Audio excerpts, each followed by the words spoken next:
De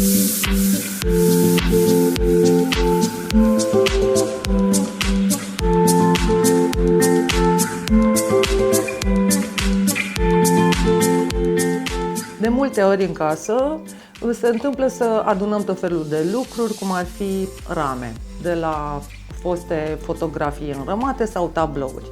Așa că la 2 pași m-a provocat să vă răspund cum am putea folosi aceste rame și eu m-am gândit la o metodă creativă pe care o puteți folosi ușor acasă, împreună cu copiii sau vă faceți de lucru în weekend. Ce puteți face cu aceste rame? Puteți să le folosiți pentru mesaje în hall sau pentru facturi, puteți să le folosiți în living și evident în camera copilului. Dar hai să începem treaba. Uneltele sunt foarte simple și trebuie să le ai la îndemână ca să-ți fie mai ușor să te miști repede. Un ciocanel, o farfecă, un patent, că vorba aia, dacă mai greșim, să mai și scoatem, panglici pe care poți să le alegi în ce culoare vrei. Eu am aici mai multe, cleme pentru fixat diverse lucruri ulterioare, cum ar fi de data aceasta poze cu inspirație. Eu m-am gândit să folosesc pioneze pentru fixarea benzii, care poate să fie totodată și bandă elastică.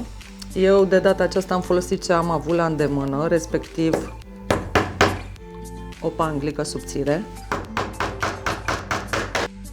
Și am să mă folosesc de clemele vechi ale ramei foto. Vorbesc despre aceste urechiușe din lateral, ca să fac un desen cu această panglică.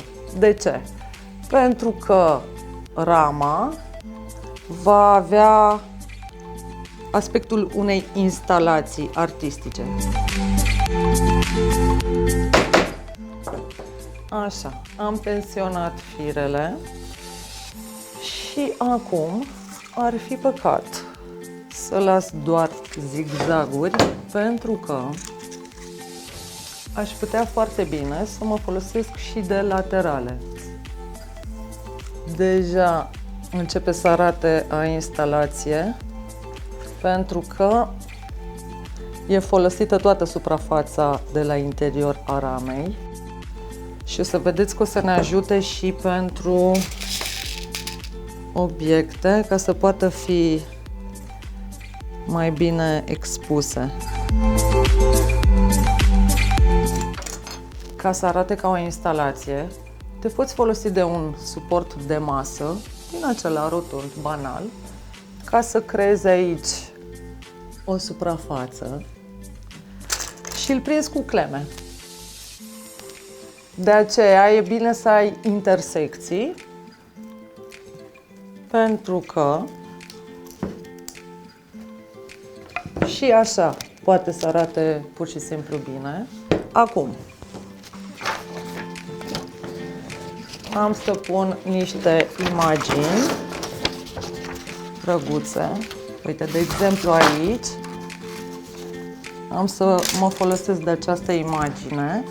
Practic, suportul din spate îi creează un soi de passe-partout. Dar închipuiește-ți aici că poți să ai un mesaj, o poezie, un citat preferat, nu știu, ceva pe placul tău. Poți să cumperi cleme de la cleme colorate, de la orice papetărie, librărie.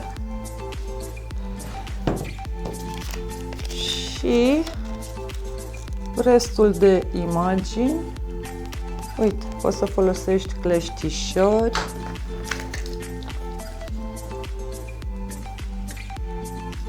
Am să pun această ramă într-o zonă, de exemplu, de hall,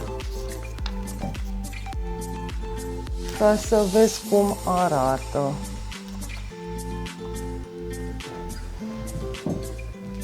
Și uite, dacă îl pui în hall, o să-l ai lângă interfon. Ai inclusiv loc de facturi. Uite așa, ca să nu uiți să le plătești. Sper că ți-a prins bine ideea. Ești la 2 pași să o faci și tu.